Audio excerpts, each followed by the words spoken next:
देखिए, टारगेट हमेशा बड़ा ही रखना चाहिए। उस टारगेट को अचीव करते करते कोई भी शख्स हो या पार्टी हो, वो सेफ जोन में पहुंच जाती है। और यही भारतीय जनता पार्टी की हमेशा परंपरा रही है, बहुत बड़ा टारगेट लेना। मानते हैं इस बार नुकसान हुआ, यूपी से नुकसान हुआ, राजस्थान से नुकसान हुआ, महाराष्ट्र से नुकसान हुआ, लेकिन तब भी भारतीय जनता पार्टी सबसे सिंगल लार्जेस्ट पार्टी बन के उभरी है। जितना पूरा इंडिया ब्लॉक है उससे बड़ी भारतीय जनता पार्टी बन के उभरी है।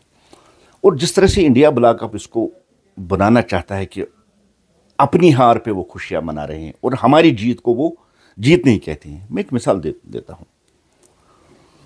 लड़के दो है जो एग्जाम में जाते हैं, एक पे उम्मीद होती है कि वो 40% मार्क्स दे और दूसरे पे उम्मीद होती है कि वो 100% मार्क्स दे दे। लेकिन एग्जाम देते देते जब रिजल्ट आता है तो जो 100% वाला होता है वो 80 पे आता है, 80% लेके आता है, और जो जिस पे उम्मीद थी 40% वो 60% होता है।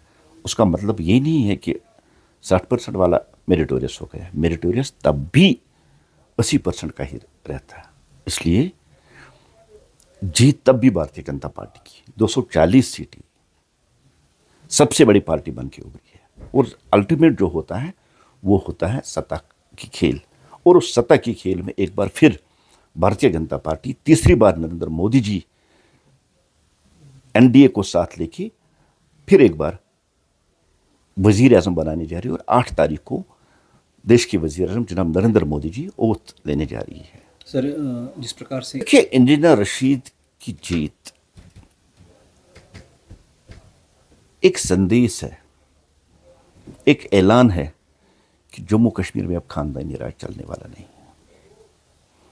कश्मीर से 2 साबिका चीफ मिनिस्टर का हारना, इस बात से सब जाहिर होता है कि कश्मीरियों ने अब, जम्मू कश्मीर के लोगों ने अब एक राह पकड़ी है कि खानदानी राज को उखाड़ कर फेंकना। जिस तरह से आज पार्लियामेंट इलेक्शन में उमर साहब को और महबूबा जी को हरा के यहाँ के लोगों ने वाजे कर दिया। मैं इंजीनियर रशीद की जीत में यही एक पैगाम देखता हूँ, जो पैगाम आज लोगों ने दिया है कि हमें खानदानी राज से निजात चाहिए।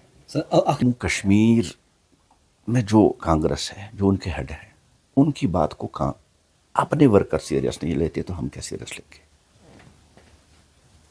जिस तरह से वो बड़े बड़े दावे कर रही थी, एक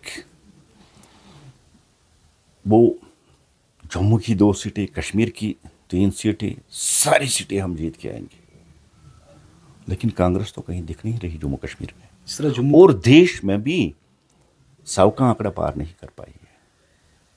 ये कांग्रेस की हालत है। जिस तरह जम्मू में